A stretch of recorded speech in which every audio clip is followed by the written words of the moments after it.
मैं मुकेश अपने इस यूट्यूब चैनल पे आप सभी लोगों का स्वागत करता हूं। आज हम लोग सेक्शन बी के अंतर्गत पढ़े जाने वाले चैप्टर रेशियो एंड प्रपोर्शन का अगला पार्ट पढ़ेंगे, अगला पार्ट को देखेंगे। अभी तक में हम लोगों ने रेशियो के बारे में सीखा, रेशियो के बंटवारे के बारे में सीखा और फिर मिक्स प्रपोर्शन के बारे में देखे हम लोग। मिश्र अनुपात कैसे निकालते हैं, कंपाउंड रेशियो कैसे निकालते हैं, फिर हम लोग रेसिप्रोकल देख लिए, इन्वर्स देख लिए, फिर हम लोग प्रोपोर्शन देख लिए। प्रोपोर्शन पे ही हम लोग काम कर रहे थे, समानुपात पे काम कर रहे थे। तो इस पार्ट को आज आगे बढ़ाते हैं हम लोग समानुपात को। रेशियो बारी बारी से जैसे हम लोगों का पढ़ाई का सिलसिला चल रहा है, सब लोग ध्यान से देखते चलेंगे और पढ़ते चलेंगे। निश्चित रूप से आप सभी लोगों को फ़ायदा होगा और अपने मित्रों में भी आप इस चीज़ों को शेयर करेंगे और जितना आपको एक दिन में बताया जाता है निश्चित रूप से उसको एक बार दो बार आप देखें, सावधानी से देखें। जो भी बुक हो आपके पास, मैथमेटिक्स का तत्काल आपके पास जो भी बुक हो उसको आप बनाएं और हम आपको स्टडी मटेरियल प्रोवाइड करते ही हैं। रेशियो का भी आपके पास स्टडी मटेरियल जाएगा ही जाएगा, तो फिर उसको बनाएंगे। फिर उसमें अगर समस्या आएगी तो उस पर हम लोग चर्चा करेंगे, उसके बारे में डिस्कशन करेंगे। अगर आपको कुछ क्वेश्चन होते हैं, प्रॉब्लम होते हैं तो उसको डिस्कस किया जाएगा। तो प्रोपोर्शन को हम लोग अब आगे बढ़ाते हैं आज रेशियो चैप्टर में। तो सबसे पहला क्वेश्चन जैसे देखिए यहाँ लिखा हुआ है 15 प्लस √200 और 27 माइनस √648 का मध्यानुपाती क्या है। मध्यानुपाती कहें, मीन्स प्रोपोर्शन कहें, मिक्स प्रोपोर्शन, मीन्स प्रोपोर्शन कहें या मध्य समानुपाती कहें। तो मध्यानुपाती के लिए एक फार्मूला जो हम लोग लिखे थे वो देखिए, फार्मूला क्या था हम लोगों का, √AB। कहाँ से ये फार्मूला आया ये भी आपको पिछले क्लास में डिस्कशन किया जा चुका है, तो ये ध्यान रखना है। मध्यानुपात के लिए क्या फार्मूला आता है, √AB। अब √AB अगर करते हैं तो ये देखिए, अंडर रूट करेंगे, ए के बदले क्या लिखना होगा, 15 प्लस √200, ये हम लोगों का देखिए ए है, और इंटू बी के बदले अगर लिखेंगे तो फिर क्या लिखना पड़ेगा, 27 माइनस √648। ये पोर्शन आपका ए हुआ, ये पोर्शन आपका बी हुआ। और मध्यानुपात के लिए क्या फार्मूला हम लोगों का लिखा हुआ, √AB। अब इस पे केवल हम लोगों को काम करना है, इसका सॉल्यूशन करना है हम लोगों का। यही आपका मध्यानुपात हो गया या मध्य समानुपाती कह लें, मीन्स प्रोपोर्शन कह लें, जो भी आप कह लें।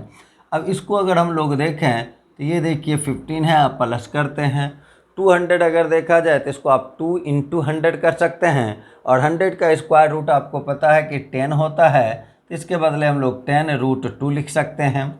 फिर उसी प्रकार इसमें अगर चलें तो यहाँ हम लोगों का 27 है माइनस 648, तो 648 है, तो उसको आप क्या लिखेंगे, 324, 324 इंटू 2 कर सकते हैं। तो 324 का जो स्क्वायर रूट होगा, वर्गमूल होगा, तो 324 का वर्गमूल देखिए क्या आ जाता है हम लोगों का, 18 हो जाता है, और तब फिर अंदर में यहाँ √2 बचा हुआ रहेगा। ये कैलकुलेशन केवल आपको आना चाहिए। मध्यानुपात के लिए फार्मूला एक है, √AB। अब क्वेश्चन आसान है कि या क्वेश्चन को हार्ड बनाएगा, वो केवल उसके कैलकुलेशन, वहाँ जो डाटा यूज़ किया गया उसके कैलकुलेशन पे डिपेंड करता है, और कोई एक्स्ट्रा चीज़ मध्य समानुपाती में नहीं है। ये भी आपका देखिए एसएससी में पूछा हुआ क्वेश्चन है, ये सीजीएल का। आ जाएँ अब इस पर हम लोग आगे बढ़ें तो यहाँ इस दोनों में देखा जाए तो क्या कॉमन हम लोग ले सकते हैं, यहाँ से 5 को कॉमन लिया जा सकता है। तो यहाँ क्या बच गया, 3 बच गया, प्लस में क्या बच गया है, 2√2। उसी प्रकार इस दोनों में अगर चला जाए तो 27 है और ये देखिए आपका 18 है। तो 18 और 27 में क्या कॉमन हम लोग ले सकते हैं, 9 को कॉमन ले सकते हैं। तो 9 को अगर कॉमन ले लेंगे तो यहाँ देखिए फिर क्या बचेगा हम लोगों का, 3, और ये माइनस, फिर यहाँ क्या हो जाएगा, 2√2 आ जाए। अब इसको हम लोग आगे बढ़ाएं, यहाँ हम लोगों का है 5 इंटू में देखिए यहाँ है 9। अब इसमें फिर आप फार्मूला लगाएं, a + b into a - b। आप देख रहे हैं ये हुआ आपका a + b और ये है a - b। तो a + b into a - b, formula क्या लगेगा, a² - b²। तो यदि a स्क्वायर करते हैं तो 3 का स्क्वायर देखिए 9 हो जाएगा, और 2√2, तो 2 का स्क्वायर 4 होता है, √2 का स्क्वायर 2 होता है, 4 × 2 करेंगे 8 हो जाएगा। तो 9 और माइनस में क्या आएगा, 8 आएगा। 9 - 8 कितना हो जाता है, 1 हो जाता है। 1 का स्क्वायर रूट भी तो 1 ही होगा, 9 का स्क्वायर रूट कितना 3, तो इसका देखिए आंसर जो हम लोग लिखेंगे वो क्या लिख लेंगे 3√5। आ जाए सेकेंड क्वेश्चन हम लोग देखें। सेकेंड क्वेश्चन में आपको बताए थे समानुपात में जो हम लोग शुरुआत किए थे AD बराबर BC।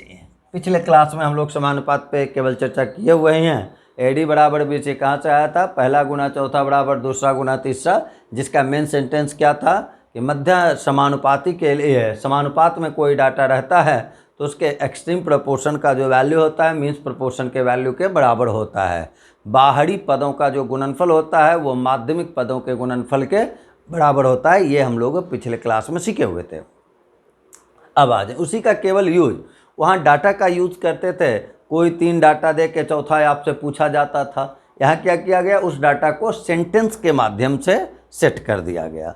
जितना भी आप यूनिटरी मेथड का क्वेश्चन देखेंगे वो सारे यूनिटरी मेथड का क्वेश्चन आप प्रोपोर्शन से बना सकते हैं, समानुपात से बना सकते हैं। चाहे वो आपका यूनिटरी एकीक नियम का, तो एकीक नियम में आपका विलोमानुपात का भी क्वेश्चन आता है, समानुपात का भी क्वेश्चन आता है। तो हम लोग विलोमानुपात वाला क्वेश्चन ऑलरेडी देख चुके हैं पीछे, आज समानुपात का 2-4 क्वेश्चन देख लेते हैं, इसको सेट कैसे किया जाएगा। आ जाए नंबर 2 के क्वेश्चन में चलते हैं हम लोग। सेकेंड नंबर देखिए जो हम लोगों को दे रहा है, तो सेकेंड में क्या कहा गया, 15 मजदूरों की कुल मजदूरी 7200 रुपया है। और तब कहा गया है यदि उसकी उसी कार्य क्षमता के 22 मजदूरों, उसी कार्य क्षमता यानी सेम ही है, जितना काम पहला आदमी करता है उतना ही काम दूसरा आदमी करता है, इसी को सेम कार्य क्षमता सेम इफिशियंसी कहा गया है। अब आ जाइए, जब सेम इफिशियंसी 15 मजदूर है, रुपया कितना मिलता है 7200, तो अगर एक ही नियम से बनाते तो लिखते चूँकि 15 मजदूर को मिलता है 7200 रुपया, इसलिए एक को मिलेगा 7200/15 रुपया, इसलिए 22 मजदूर को मिलेगा कितना, वही काम करना है एक ही नियम में। हम लोग क्या करेंगे, इसी को समानुपात में सेट कर सकते हैं। आ जाए दूसरे का सॉल्यूशन देखें, इसको समानुपात में करते तो 15 मजदूर और कितना दे दिए 7200, अब यहाँ समानुपात कर लें। अब केवल ये ध्यान रखना है आपको कि यहाँ अगर मजदूरों का संख्या बढ़ेगा तो रुपया हमको क्या करना होगा, ज़्यादा देना होगा। एक मजदूर के लिए अगर आप 500 रुपया रखे हुए हैं, 2 मजदूर काम पे लगाइएगा तो 1000 देना होगा, 3 मजदूर लगाएंगे 1500 देना होगा। तो एक को बढ़ाते हैं दूसरा बढ़ जाता है, इसी को कहते हैं समानुपात। जबकि हम लोगों ने विलोमानुपात में देखा कि अगर एक डाटा को बढ़ाते हैं और दूसरा डाटा क्या होता है, कम होता है, तो वो होता था विलोमानुपात। तो ये क्वेश्चन पढ़ने के पहले, ये तो हम लोग चैप्टर यहाँ फिक्स एक समानुपात है, तो यहाँ जो भी क्वेश्चन है वो आपको पता चल रहा है कि समानुपात का है। लेकिन जब आप एग्जामिनेशन में बैठते हैं या कोई बुक बनाते हैं तो कौन सा क्वेश्चन समानुपात का है, कौन सा क्वेश्चन विलोमानुपात का है, वो डाटा के माध्यम से आपको पकड़ना होगा। वो ऐसा नहीं है कि इस टाइप का क्वेश्चन विलोमानुपात पे सेट नहीं हो सकता। तो वहाँ ये पता कैसे चले कि ये समानुपात का है या विलोमानुपात का है, उसके लिए ध्यान देना है कि अगर एक डाटा को बढ़ाते हैं दूसरा डाटा भी बढ़ेगा तब वो क्या होगा, समानुपात। एक को कम करते हैं दूसरा भी कमेगा तब वो क्या होगा, समानुपात। लेकिन एक को बढ़ाते हैं दूसरा घट जाता है, या एक को घटाते हैं दूसरा बढ़ जाता है, तब वो क्या कहलाता था, विलोमानुपात। तो यहाँ हम लोगों का 15 मजदूर को अगर हम 7200 रुपया दे रहे हैं और 30 मजदूर काम पे ले आएंगे तो ज़्यादा पैसा देंगे, 2 ही मजदूर काम पे रखेंगे कम पैसा देंगे। यानी अगर मजदूर की संख्या बढ़ती है तो मजदूरी ज़्यादा देना होता है, जबकि मजदूरों की संख्या घटेगी तो मजदूरी कम देनी होगी। तो अब यहाँ से अगर हम लोग देखें सेट किए, देखिए 15 मजदूर कितना है 7200। केवल अब एक केयर रखना है कि अगर शुरुआत में आप मजदूरों की संख्या लिखें तो समानुपात में अगर वो डाटा है तो दूसरे साइड भी सबसे पहले मजदूरों की संख्या ही लिखना होगा। तो यहाँ मजदूरों का संख्या देखिए कितना है 22, तो यहाँ लिख लिए 22:8। ये तो आपको निकालना है कि कितनी मजदूरी क्या होगी, कितनी मजदूरी देना होगा। अब यहाँ से देख लें, पहले संख्या बाद में रुपया, पहले संख्या बाद में रुपया, समानुपात का कंडीशन है। तो और समानुपात का मेन फार्मूला हम लोगों का क्या था पढ़ा हुआ, AD बराबर BC, पहला पद गुना चौथा पद बराबर दूसरा पद गुना तीसरा पद। तो आप यहाँ देखें कि इसमें पहला पद कौन सा है 15, चौथा पद कौन सा है वाट, इज इक्वल टू करेंगे यहाँ देखिए 7200, और इनटू में क्या कर लेंगे हम लोग 22। पहला गुना चौथा बराबर दूसरा गुना तीसरा। अब तो कैंसिल करने की बात है, कैंसिल करें। 15 से अगर इसको कैंसिल किया जाए तो पहले 4 बार में करेंगे, 60 हो जाएगा। फिर 12 बचेगा तो 120 हो जाएगा। तो 15 से लगाएंगे तो 8 बार में 120 हो जाएगा और तब यहाँ क्या हो जाएगा 0 हो जाएगा। तो अब यहाँ से हम लोग वाट का वैल्यू अगर निकालेंगे तो इसको मल्टीप्लाई कर लेंगे, ये 0 हो गया। 22 गुना 8 करेंगे तो ये देखिए 176 हो जाएगा। तो बचेगा आपका कितना 17 बच जाएगा। 8 गुना 2 16, 6 रेस्ट 1 हो जाता है, 16 और 1 17 हो जाएगा। अब फिर यहाँ से अगर हम लोग करें तो 22 को किससे मल्टीप्लाई करेंगे 4 से करेंगे तो 22 गुना 4 देखिए 88 हो जाएगा। और इसमें 17 को आप ऐड करेंगे, 8 7 15 का 5 रेस्ट 1 होगा, 8 1 9 और 1 10 होगा। और इस रूप से आंसर जो हम लोगों का आएगा इस क्वेश्चन का वो कितना हो जाएगा 10,560 रुपये हो जाएगा। तो ये इस रूप से हम लोग काम करते हैं। अब इसमें हम लोग अगर देखें तो इसी में देखिए अब तीसरे क्वेश्चन में चलते हैं। क्या लिखा गया है 16 खिलौना का मूल्य 180 रुपया है, तो वैसे ही 40 खिलौने का मूल्य क्या होगा। तो पहले खिलौना है, खिलौने का 16 खिलौना का 180। ज़्यादा खिलौना लेंगे ज़्यादा पैसा लगेगा, कम खिलौना लेंगे कम पैसा लगेगा। तो कंडीशन किसका हो गया समानुपात का। समानुपात में क्या होगा पहला गुना चौथा बराबर दूसरा गुना तीसरा। केवल इसको सेट कर दें। 16 खिलौने देखिए पहले 16 लिख लिए और तब यहाँ 180 लिख लिए, यहाँ समानुपात कर दिए, प्रपोर्शन कर दिए। खिलौने की संख्या अगर पहले तो दूसरे साइड भी खिलौने की संख्या को लिया जाएगा पहले, इतना ही तो काम है। और तब यहाँ देखिए हम लोग वाट कर लेते हैं। अब तो कैंसिल करने की बारी है। यहाँ हम लोग पहले वाट बराबर अगर लिखें तो क्या क्या लिखेंगे आप पहला गुना चौथा बराबर दूसरा गुना तीसरा। तो वाट बराबर अगर निकालेंगे तो क्या क्या मिलेगा हमको 180 × 40 और बटे में देखिए क्या लिख लेंगे हम लोग 16। दूसरा गुना तीसरा और बटे में पहला हो जाएगा। कैंसिल करना है इसको, इसको कैंसिल अगर 4 से किया जाए या 8 से कर लें तो ये 5 बार में, और 8 से करेंगे तो ये 2 बार में कैंसिल हो जाएगा। और 2 से अगर इसको कैंसिल किया जाएगा तो ये 90 बार में हो जाएगा। और 90 गुना 5 करेंगे तो ये देखिए 450 हो जाएगा। तो आंसर जो हम लोगों का होगा 40 खिलौने का मूल्य वो क्या हो जाएगा 450 रुपये।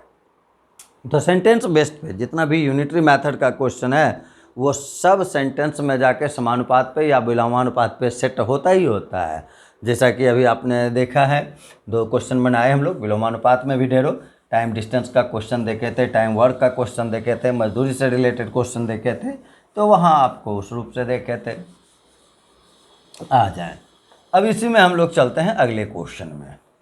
अगला क्वेश्चन जो है हम लोगों का 4th नंबर का, वो देखिए क्या दिया हुआ है कि किसी निश्चित समय पर 8 मीटर ऊंचे खंभे के परछाई की लंबाई, निश्चित समय पर 8 मीटर ऊंचे खंभे की परछाई की लंबाई 30 सेंटीमीटर है। तो उसी समय किसी मीनार की परछाई की लंबाई 4 मीटर 20 सेंटीमीटर हो तो मीनार की ऊंचाई क्या होगी। अब ये ध्यान देना है निश्चित समय, इस पे गौर करें आप। निश्चित समय और परछाई जो बनेगा वो किसके कारण बनेगा लाइट के कारण बनेगा। और लाइट का नेचुरल सोर्स जो है वो क्या है सूर्य है हम लोगों का। तो निश्चित समय इसलिए कहा जाता है कि किसी एक स्थान पे अगर देखेंगे पृथ्वी पर कोई भी बिंदु अगर है एक जगह पे एक स्थान पे तो सूर्य जो है उसके साथ सेम एंगल बनाएगा, यानी परछाई का रेशियो जो होगा ये एंगल जो होगा वो सारे वस्तुओं का एक जैसा होगा। और इसके कारण क्या होगा कि जो वस्तु बड़ा है उसका बड़ा परछाई बनेगा और जो छोटा होगा उसका छोटा परछाई बनेगा। जैसे जैसे वस्तु का हाइट बढ़ता जाएगा वैसे वैसे परछाई की भी लंबाई बढ़ती जाएगी। बड़ा के लिए बड़ा परछाई और कम के लिए कम परछाई बनेगा। तो हमको देखिए कहा गया कि निश्चित समय है 8 मीटर ऊंचा खंभा है, परछाई का लंबाई 30 सेंटीमीटर। तो जब ये पता है कि जितना ऑब्जेक्ट बड़ा होगा परछाई की लंबाई उतनी ही बड़ी होगी तो समानुपात हो गया। समानुपात जैसे ही देखे कि और कुछ सोचने का ज़रूरत ही नहीं है, केवल डायरेक्ट देखिए लिखते हैं ये 8 मीटर है और यहाँ कितना है 30 सेंटीमीटर, लिख दिया 8 30। अब ये ध्यान देना, ये 8 जो है किस यूनिट में है, मीटर में, ये 30 जो है ये किस यूनिट में है, सेंटीमीटर में। ये प्रथम पद है और यह सेकेंड टर्म है। आप चाहें तो सारे डाटा को सेम यूनिट में कन्वर्ट करके काम कर सकते हैं, लेकिन रेशियो में उसकी खास आवश्यकता नहीं है। केवल एक केयर रखना है कि यहाँ जो पहले लिखा हुआ है उसका यूनिट और यहाँ जो पहले लिखाएगा उसका यूनिट सेम होना चाहिए, और यहाँ दूसरे प्लेस पे है और दूसरे साइड भी जो दूसरे प्लेस पे लिखाएगा उसका यूनिट सेम होना चाहिए। पहला का पहला के साथ यूनिट देखना है, दूसरा का दूसरा के साथ यूनिट देखना है। जैसे देखें, हमको अब ये देखना है कि ऊंचा कितना था 8 मीटर, तो पहले खंबे की ऊंचाई लिखे, बाद में परछाई की लंबाई लिखे। तो यहाँ भी हमको अब क्या लिखना होगा, पहले लिखना होगा ऊंचाई खंबे का, मीनार का, टावर का, जो भी आपको दे दे। अब यहाँ देखें तो मीनार का आपको क्या दिया हुआ, परछाई की लंबाई दिया हुआ है। तो अगर ये परछाई की लंबाई है, पूछा गया है मीनार की ऊंचाई, तो मीनार का ऊंचाई नहीं पता है, यहाँ देखिए लिख लिए हम लोग, एच लिख लिए, वाट लिख लिए, जो भी लिखें। अब बाद में परछाई है, तो यहाँ अब ये सोचना है कि अगर यहाँ आप एच ले चुके हैं तो इसका यूनिट, ये एच का यूनिट क्या होने वाला है, आंसर जो हमारा निकलेगा वो किस में निकलेगा, तो जिसमें ये पहला वाला रहेगा। पहला वाला किस में है, मीटर में, तो आंसर किस में आएगा, मीटर में। दूसरा यहाँ देखें, ये जो 30 था वो किस यूनिट में था, सेंटीमीटर में। तो यहाँ जो अब दूसरे प्लेस पे हम लेंगे उसको हर हालत में रखना पड़ेगा सेंटीमीटर में, यानी जो होगा यहाँ सेकंड वाले का यूनिट वही होना चाहिए, यहाँ भी सेकंड वाले का यूनिट, जो फर्स्ट वाले का यूनिट वही निकलेगा, यहाँ भी फर्स्ट वाले का यूनिट। सेकंड का सेकंड से, फर्स्ट का फर्स्ट से मैच कराना आवश्यक है। आप चाहें तो सबको किसी एक यूनिट में, सबको सेंटीमीटर बना लिए, सबको मीटर बना लिए, कर सकते हैं, लेकिन उसका ज़रूरत नहीं है। केवल आप ये ध्यान रखेंगे तो काम आपके लिए ज़्यादा आसान होगा, आप कुछ कैलकुलेशन से बच सकते हैं। केवल ये देखना है, देखिए ये जब सेंटीमीटर है तो यहाँ भी क्या लिखना है, सेंटीमीटर, लेकिन यहाँ जो लिखा है वो क्या लिखा हुआ है, 4 मीटर 20 सेंटीमीटर। तो आप मीटर को पहले सेंटीमीटर बनाएं, 4 मीटर है तो 1 मीटर में कितना सेंटीमीटर होता है, 100 सेंटीमीटर। तो 4 मीटर में कितने सेंटीमीटर होंगे, 400 सेंटीमीटर। साथ ही साथ क्या होगा, 20 सेंटीमीटर। तो टोटल जो यहाँ लिखेंगे हम लोग वो क्या लिख लेंगे, 420 सेंटीमीटर। और तब हम लोग फिर यहाँ से करेंगे पहला गुना चौथा, हर एक जगह एक एक कहानी, पहला गुना चौथा बराबर दूसरा गुना तीसरा।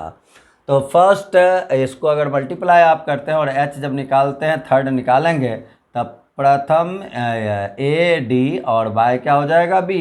तो इसके लिए आप लिख सकते हैं 8 गुना 420 और बटे में 30। 0 0 तो देखिए कैंसिल ही हो जाएगा, 3 से आप इसको कैंसिल कर सकते हैं 14 बार में। अब 14 और गुना कितना कर लेंगे, 8 कर लेंगे, तो क्या हो जाएगा 112।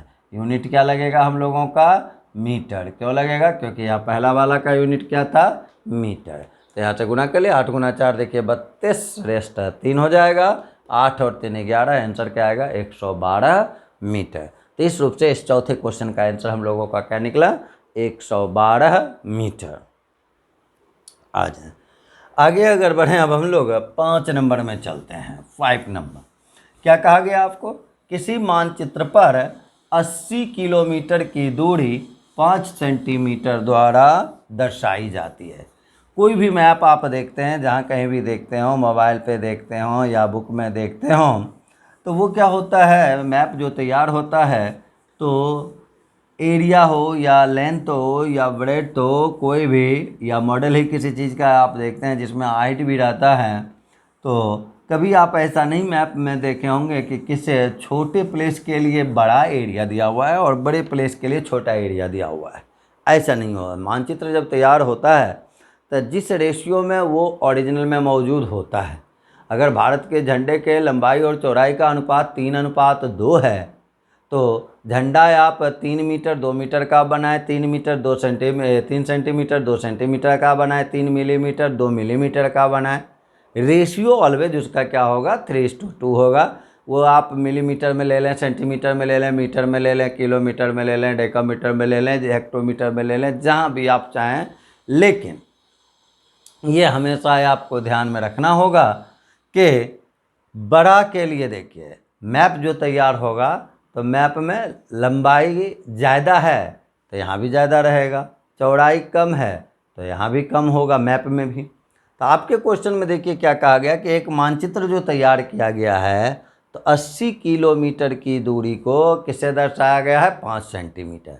इसका अर्थ क्या हुआ, इसका अर्थ हुआ कि जो ओरिजिनल में डिस्टेंस है 80 किलोमीटर, मैप में उसके बदले यूज किया जाता है 5 सेंटीमीटर। यानी मैप में दो बिंदुओं के बीच की दूरी अगर 5 सेंटीमीटर है तो आपको ये समझना है कि उन दोनों बिंदुओं के बीच का ओरिजिनल डिस्टेंस जो है वो 80 किलोमीटर है।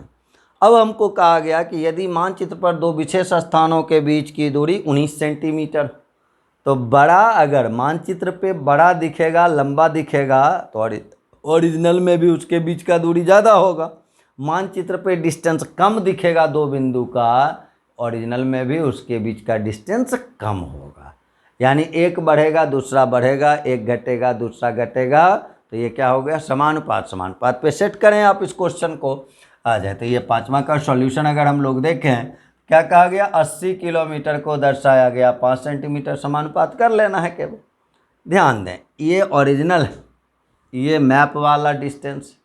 यहाँ जो हमको दिया है वो देखें क्या कहा, मानचित्र पर दो विशेष स्थानों की दूरी कितना है, 19 सेंटीमीटर है, 19 सेंटीमीटर। तो ये मैप का डिस्टेंस अगर दिया हुआ है तो यहाँ मैप वाला बाद में लिखें, बस इसको केयर रखना है, इसको ध्यान में रखना है, इसी से केवल मतलब है। और यहीं गलती भी हो सकता है, क्वेश्चन तो इम्पॉर्टेंट है ही, वो जितना भी क्वेश्चन देख रहे हैं सारा एग्जाम का क्वेश्चन आपका पूछा हुआ ही है, अक्सर आपको ऐसे क्वेश्चन दिखते ही होंगे।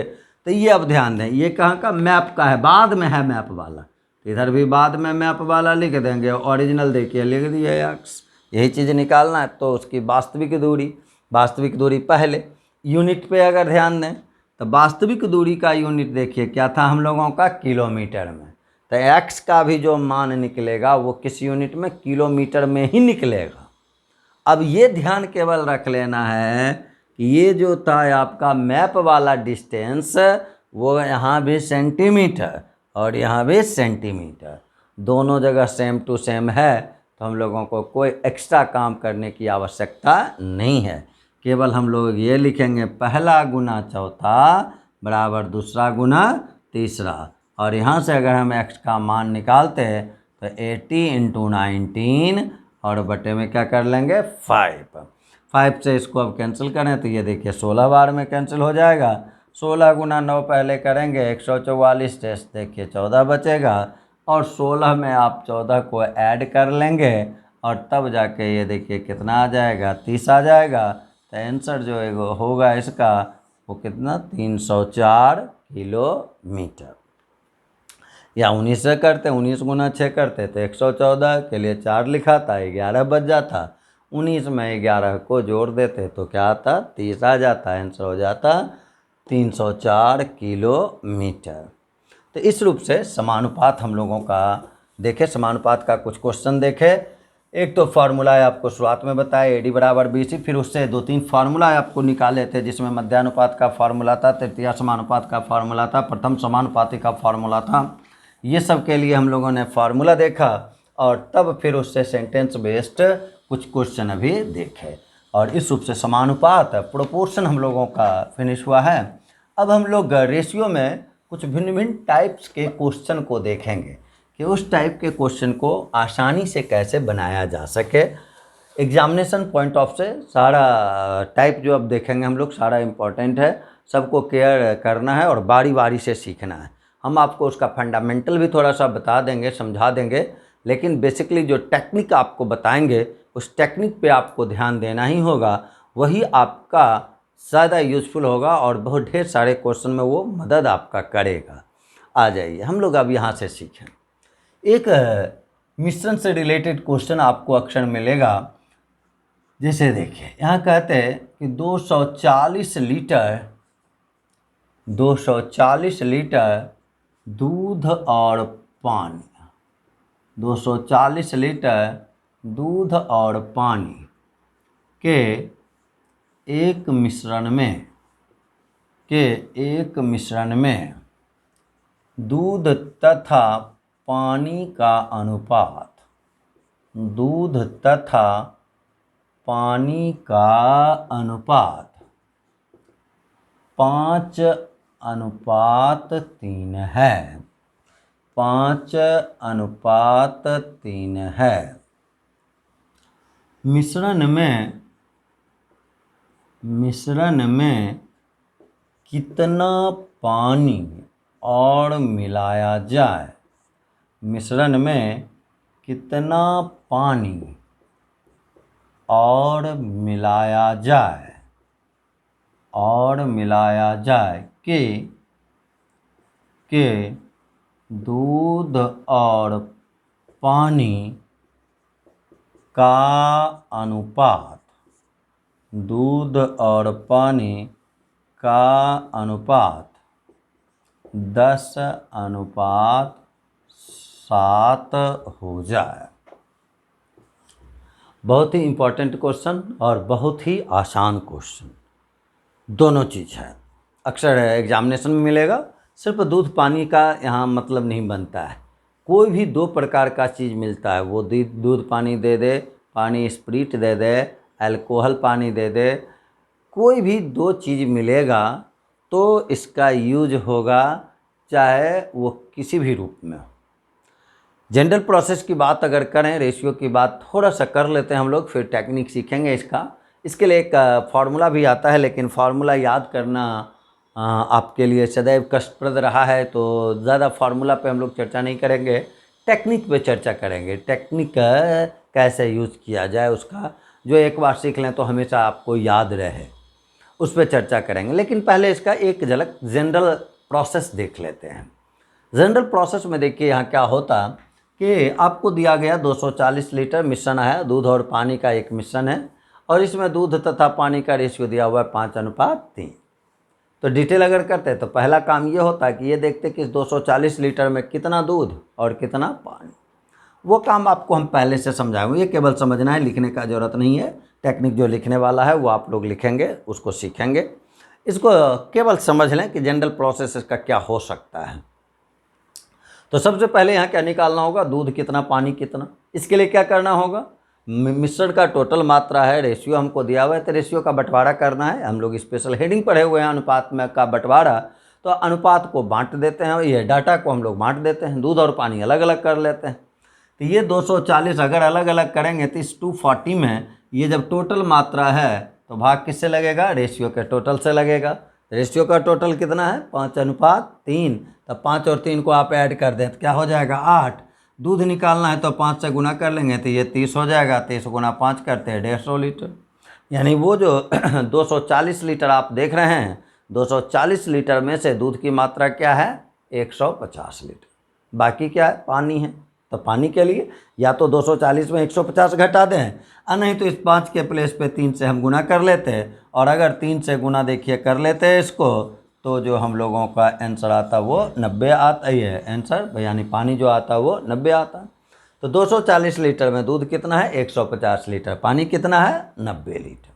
पूछा क्या गया हमको, कितना पानी और मिलाया जाए। यह आवश्यक नहीं है कि हमेशा पानी के बारे में पूछे, कितना दूध मिलाया जाए वैसा ही पूछ देता, वो तो रेशियो क्या देता है उसके अनुसार सेट करके ही दिया जाता है, कुछ भी हो सकता है। लेकिन नॉर्मली आपको क्वेश्चन जो मिलेंगे वो सारे प्लेस पे लिखा हुआ लगभग आपको मिलेगा कितना पानी मिलाया जाए, क्योंकि ओरिजिनल भी अगर हम लोग अपने जनरल लाइफ में देखें तो दूध में ही पानी को मिलाया जाता है। कभी पानी में हम लोग अपना दूध डाल के उसको वेस्ट नहीं करते हैं, हम लोग दूध में पानी डाल के उसको यूज़फुल बना लेते हैं। तो कहानी इस चीज़ का है यहाँ कि ये दूध है, ये पानी है, कितना पानी मिलाया जाए। मान लीजिए हम लोग 100 लीटर पानी मिलाए, तो 100 लीटर पानी मिलाएंगे तो वो किसके साथ जाके मिलेगा, पानी के साथ मिलेगा, वो तो दूध में मिलेगा नहीं। तो दूध हमारे पास अगर 150 था तो अभी भी हमारे पास दूध कितना रहेगा, 150। लेकिन अब पानी हमारे पास कितना हो जाएगा, 90, और मिलाए कितना x, तो क्या हो गया 90 प्लस दूध। अब हमारे पास जब हम ये घटना किए 100 लीटर पानी डाल दिए मिश्रण में, तो दूध बचा 150 लीटर और पानी कितना हुआ 90 प्लस x लीटर। क्वेश्चन में कहा गया कि पानी हम इस तरीके से मिलाए हैं कि दूध और पानी का रेशियो क्या हो गया 10:7। तो इसको हम लोग लिख लेते हैं, ये दूध है ये पानी है, बटे कर दिए रेशियो हो गया, इसी को इक्वल कर लेते हैं, ये हो गया 10 और बटे में हो गया 7। अब क्रॉस मल्टीप्लाई अगर करेंगे आप तो ये देखिए आएगा यहाँ से 900 प्लस में आप लिखेंगे 10x और बराबर करेंगे तो 15×75 से ये 1050 हो जाएगा। और तब इसको सॉल्व करेंगे तो 10x बराबर 900 को जाके आप घटाएंगे 1050 में तो क्या आएगा 150 और यहाँ से x का मान आ जाएगा हम लोगों को 15 लीटर। ये आपका कहानी हो गया, ये डिटेल प्रोसेस हो गया, ऐसे बना सकते हैं। ज़रूरत इसका नहीं है, ये केवल आपको समझाने के लिए कि जनरल प्रोसेस से सारा कुछ होएगा। हम लोगों का क्वेश्चन का जब भी मिश्रण का इस रूप का क्वेश्चन हो, ऐसा क्वेश्चन कुछ आपको एलिगेशन चैप्टर में भी मिलेगा, लेकिन ये बेसिकली रेशियो का चीज़ है। एलिगेशन में जाएंगे तो वहाँ मिलाने का और भी भिन्न तरीका है, उसको देखेंगे हम लोग। पहले यहाँ हम लोग रेशियो में इस टाइप के क्वेश्चन को देख रहे हैं। आ जाएं, अब इसका टेक्निक देखिए हम लोगों को कैसे ये बनाना है ताकि आपको एग्जामिनेशन में कम से कम वक्त लगे। अगर इस पर आप प्रैक्टिस कर लेंगे, जो टेक्निक हम आपको बताने जा रहे हैं, अगर इस पर आपका बेहतर प्रैक्टिस है तो इस प्रकार का रेशियो का समझें कि रेशियो का बंटवारा, जो भी रेशियो का जितना भी क्वेश्चन है उसमें लगभग हम लोगों का 25% क्वेश्चन डिल होगा। केवल एक चीज़ पे गौर करना है, अभी वाले क्वेश्चन को ध्यान से देखना है। केवल यहाँ ही नहीं, और भी जगह पे हम लोगों को इसका ज़रूरत आएगा। काम विशेष कुछ करना नहीं है, काम केवल ये देखना है कि क्वेश्चन में मिलाने के लिए क्या कहा गया। ये देखिए कितना पानी और मिलाया जाए, बस ये देखना। पानी मिलाने का अर्थ हुआ पानी मिलाना कह दे, पानी उड़ाना कह दे, कहानी दोनों हो सकता है, या दूध मिलाना भी कहा जा सकता है। हमको केवल क्वेश्चन में ये देखना है कि चेंज कौन करता है, बदलता कौन है, बदलेगा कौन, केवल ये देखना है। चाहे वो हट जाए, वहाँ से रिमूव होता हो या उसमें शामिल होता हो, ऐड होता हो। पानी को मिला रहे हैं, पानी को शामिल किया जा रहा है, पानी ऐड हो रहा है, पानी परिवर्तित हो रहा है। वो मिल रहा है या जा रहा है मतलब उससे नहीं है, मतलब केवल एक बात से है कि वो चेंज हो रहा है। और ध्यान आपको केवल ये रखना है कि जो चेंज होगा हम लोग उसके अपोजिट वाले को देखेंगे, यानी जो नहीं चेंज होगा हमारा फोकस उस पर होगा। तो यहाँ से अगर देखें तो दूध और पानी का देखिए रेशियो जो शुरुआत में यहाँ लिखा हुआ था, ये था आपका दूध और ये था आपका पानी। केवल समझना है, उसके लिए डायग्राम बना रहे हैं। डायग्राम भी नहीं समझना है, गौर से देखना है आपको, तो क्वेश्चन देख के केवल आंसर करना है। आ जाए, दूध और पानी का रेशियो दिया हुआ था 5:3। बाद में अगर देखें तो दूध और पानी का रेशियो कितना दिया हुआ है, 10:7 दिया हुआ है। दूध पानी, पहले वाला बाद वाला, आरंभिक वाला बाद वाला। करना क्या था, करना ये है कि देखना है परिवर्तन कौन कर रहा है, पानी। परिवर्तित कौन हो रहा है, पानी। तो सेम कौन रहेगा, दूध। केवल इसको केयर करना है, सेम कौन रहने वाला है, दूध। तो अगर सेम दूध रहने वाला है तो दोनों प्लेस पे दूध को सेम कर देंगे। दोनों प्लेस पे दूध को सेम, यानी सेम डाटा दूध के लिए इस्तेमाल करेंगे। दूध सेम कहने का मतलब हुआ कि दूध का डाटा सेम होना चाहिए दोनों जगह पे, उसमें चेंजिंग नहीं होना चाहिए। तो यहाँ देखिए दूध के लिए क्या इस्तेमाल है, 10, जबकि यहाँ क्या इस्तेमाल है, 5। तो हम लोगों को उस 5 को भी क्या बना लेना है, 10। केवल ये सोचना है। अब ये सोचें, इस 5 को अगर हम 10 बनाते हैं तो इसमें मल्टीप्लाई किसमें कितना से करेंगे, 2 से। तो 5 × 2 क्या हो जाएगा, 10। अब रेशियो कहता है कि आप हमारे किसी पद में कोई खास नंबर से मल्टीप्लाई नहीं कर सकते। अगर आपको करना है तो सारे पदों में करें, कोई एक पद में नहीं।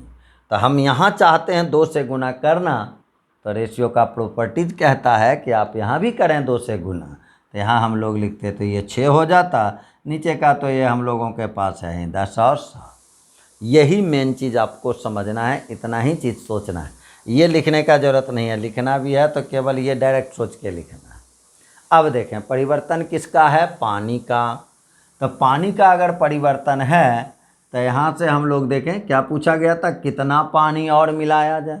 तो अब इसको देखें, यहाँ पानी बढ़ रहा है, कितना बढ़ रहा है यहाँ 1, और जब 1 बढ़ता है तो ये टोटल देखें, यहाँ टोटल बताइए कितना है 16, दूध कितना है 10, पानी कितना है 6, मिश्रण कितना है तो 10 + 6 कितना हो गया 16। अब इसमें एक एक नियम आप लगा लें कि जब 16 लीटर टोटल मिश्रण रहता है तो आप पानी मिलाते हैं कितना 1 लीटर, टोटल जब रहता है कितना 16 तो पानी मिलाना पड़ता है 1, और आपके पास टोटल मिश्रण है कितना 240। तो जब 240 रहेगा तो आप मिलाएंगे, बताइए कितना मिलाएंगे 1/16 और इनटू में करेंगे 240, और 16 से इसको कैंसिल करेंगे, पहले 1 बार में फिर 5 बार में, और तब जाके देखिए आंसर जो हम लोगों का आएगा वो क्या आ जाएगा 15 लीटर। अभी और भी क्वेश्चन ऐसा हम लोग देखेंगे। अभी फिर से एक बार इस चीज़ को समझें, क्या क्या किए हम लोग। दूध पानी का पहला वाला रेशियो, बाद वाला रेशियो, ये केवल गौर करना है। क्वेश्चन में क्या था, क्या पानी मिलाया जाए, पानी अगर मिलाया गया सेम किसको करेंगे दूध को, दूध को अगर सेम करना है, दूध का डाटा सेम करना है, यहाँ 10 है इसमें 2 से गुना कर दिए, 10 से 10 7, पानी मिला कितना 1 है, टोटल कितना था 16, तो 16 में कितना पानी मिला है 1, तो जब 16 में 1 मिलता है तो 1 में कितना मिलेगा 1/16, तो 240 में कितना मिलेगा 1/16 गुना 240, और आंसर हम लोगों का आया कितना लीटर 15 लीटर। दूध मिलाने की घटना हो या पानी मिलाने की घटना हो, सारा क्वेश्चन हम लोग इसी तरीके से बनाएंगे। अब इसी में हम लोगों को देख लेना है, सीख लेना है, समझ लेना है कि इस टाइप के क्वेश्चन को कैसे हम लोग बनाएंगे। इसके लिए फार्मूला भी आता है, फार्मूला भी अगर चाहते तो हम लोग वहाँ लिख सकते थे, लेकिन फार्मूला जो है हम लोग इस्तेमाल वहाँ करेंगे रेशियो का। 100 लीटर अगर मिश्रण है, रेशियो A/B है, कितना पानी मिलाया जाए, रेशियो हो जाना चाहिए C/D। तो इसके लिए हम लोग x और इंटू कर देते हैं AD - BC बटे में C × A + B, फार्मूला बनता है। लेकिन वहाँ आपको याद करके और उस पर काम करने में ज़्यादा समस्या है, इसलिए आपको फार्मूला नहीं बताए, आपको टेक्निक बताए हैं। अगले दिन इसी टेक्निक पे हम लोग क्वेश्चन बनाएंगे, 3 4 5 पहले क्वेश्चन इस पर आधारित कर लेंगे तो फिर आगे बढ़ा जाएगा। हम लोग अब अपना क्लास अगले दिन करते हैं, अगले पार्ट में करते हैं। धन्यवाद।